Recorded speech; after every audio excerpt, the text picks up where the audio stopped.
and you picked it back up because I wanted to do this.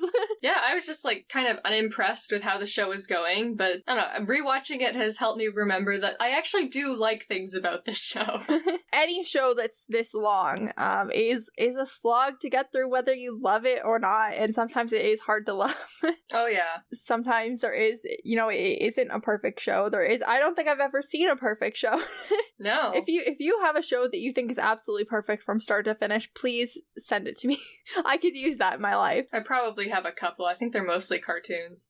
But yeah, I also just I started to get comfortable with the idea of using they them pronouns because of the community that I was finding surrounding the show. I saw another Supernatural creator asking questions about using those pronouns without explicitly identifying as non-binary, which is something I thought it would bar me from using those pronouns, and everybody in their comments was like, no, this is totally a valid thing, like gender and pronouns aren't the same thing. Yeah.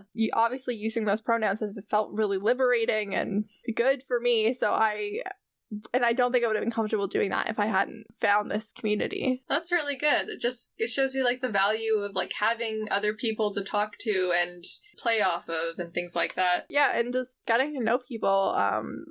So many of the people who we've met through this podcast don't live anywhere near where Meredith and I live. Meredith and I don't even live close to each other anymore.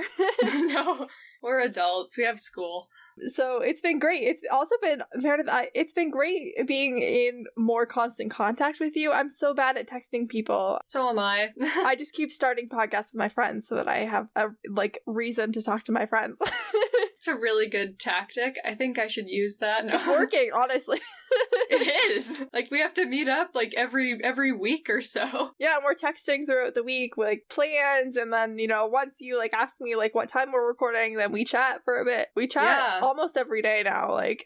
It's been amazing. Oh yeah. A bit before that, or maybe during that, I'm not sure. You were beta reading the first draft of my book, so that's good. Yeah, and you've been beta reading my stuff for a while. It's been a good time. Oh, yes. I do want to talk about some of the challenges of podcasting of this podcast so far in season 1, some things that we've learned along the way. Only this week for us, but several weeks ago, and hopefully long forgotten by the time this episode comes out, I did get us into some Twitter drama on the podcast social media, and it was pretty rough. I did get myself into a bit of a ship war between the Wincest shippers and the Destiel shippers. That's ugly. It wasn't intentional. I was trying to express my desire as a podcaster to continue speaking about the queer coding in Supernatural. I could have phrased myself a bit better. It did blow up far more than I expected at the time. And we had a couple of rough days where there was a lot of fighting in my mentions. There was a lot of insults towards me personally. A lot of other Supernatural podcasts were also involved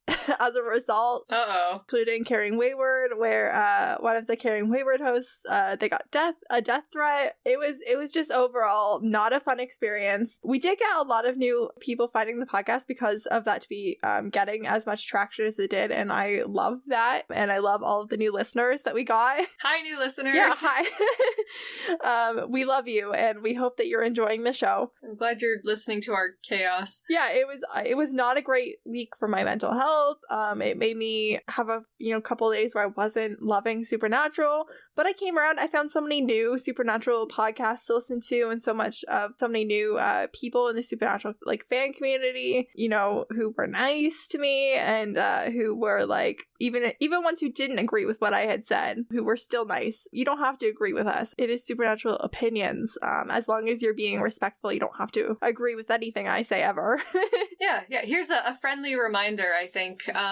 It's the internet, but you still have to be nice to people because there is a person behind everyone you interact with. And just because the internet makes it easier to be anonymous, it doesn't mean you can bully people. Exactly. I did learn about how my social media presence as a podcast is different than my social media presence as an individual, which I usually am very, very good about. Yeah. And I don't want anyone to worry. It was not the worst experience I've ever had online, but it was it wasn't pleasant, and I think we will do our best to avoid that level of drama. I know inevitably we're going to say something in the future. Especially if we get more listeners. That will, make some people mad. And some people honestly do have an issue with how other people outline the queer coding in Supernatural. I don't want to say that queer coding in Supernatural is open to interpretation. I think the way you read that queer coding is up to interpretation, but I don't think the fact that the queer coding is there is up to interpretation. And I know other people entirely disagree with that. So inevitably I will make people mad again in the future, but that's unavoidable.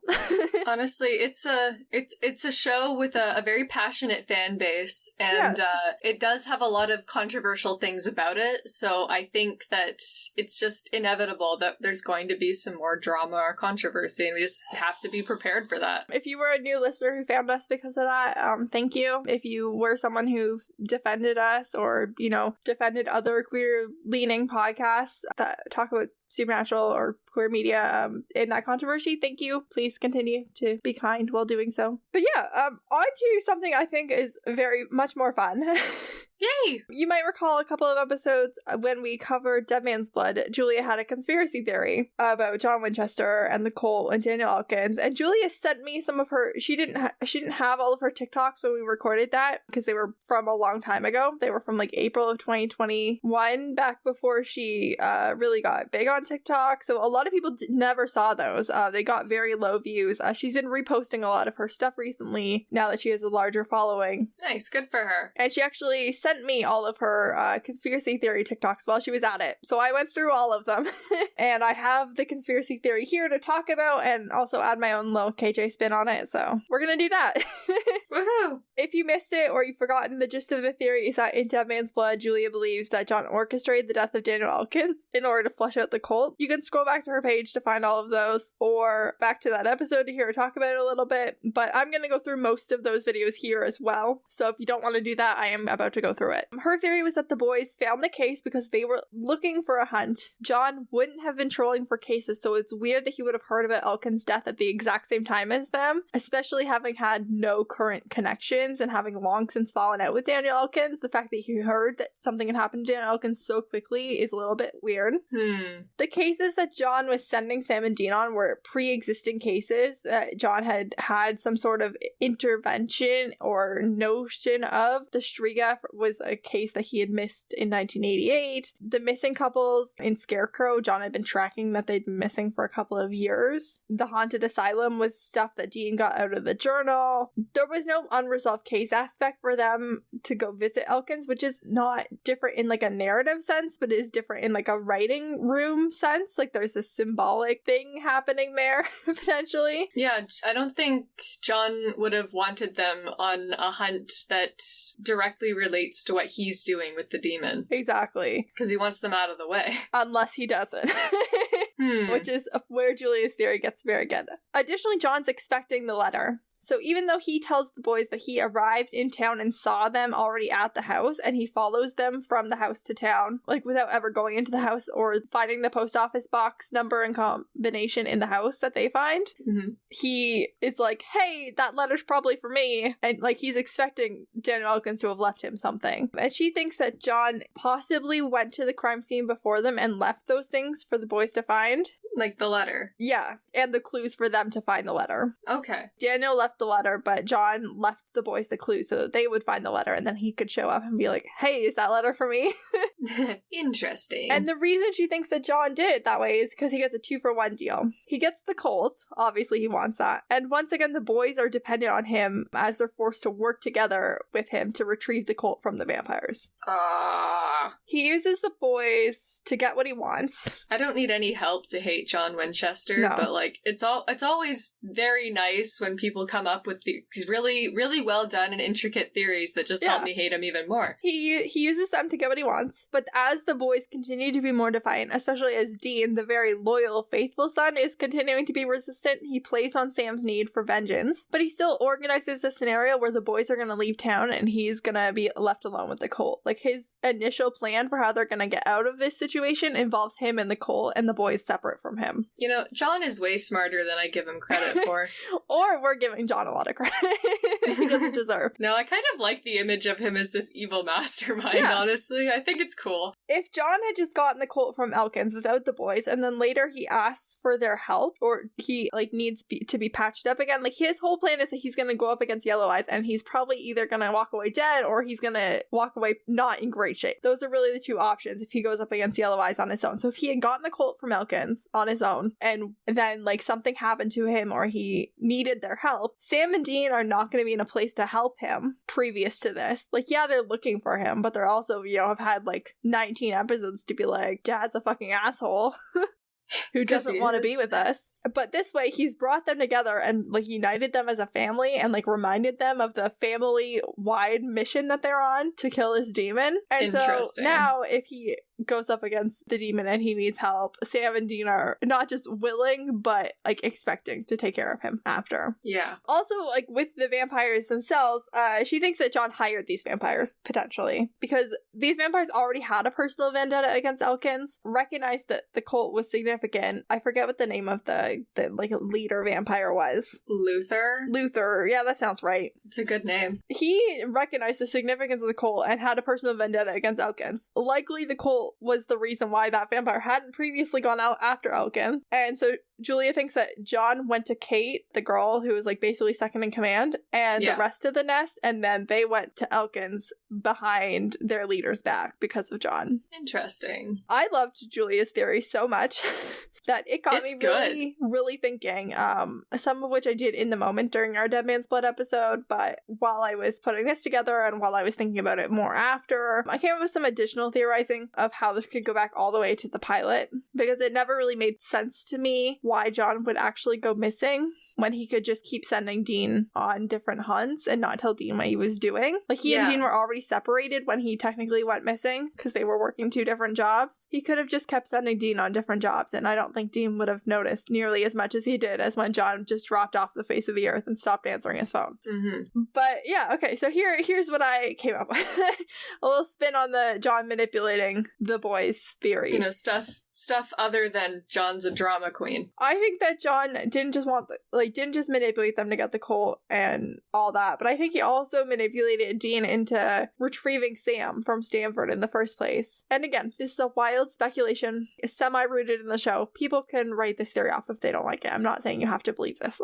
That's why it's Supernatural Opinions. In the pilot, John goes to solve this woman in white case. He may or may not also have been following some demonic omens. The way that the show describes John following the lead with the demonic omens and the second round of special children doesn't really make a lot of geographical sense, as we pointed out.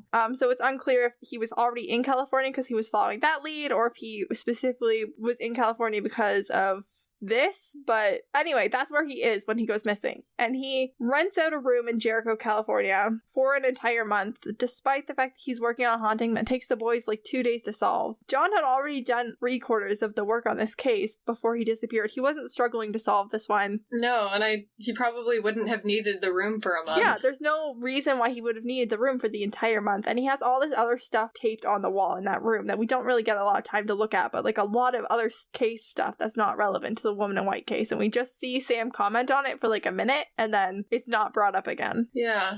So I think that there's no real scenario where Dean has someone else to go to in that moment. I can't think of another person that Dean would go to in California that we know of. I think when you're already that close to Sam, within hours of where Sam lives, and Dad's suddenly missing, it just feels so natural that that would be who Dean would go to. I feel like John could have predicted that easily. Yeah, so he set it up so that he would go missing in a place that was close to Sam, so Dean would naturally go to him. That's what you're saying? Yeah. Okay, that makes a lot of sense. Because John wanted Sam back in the game. Yes.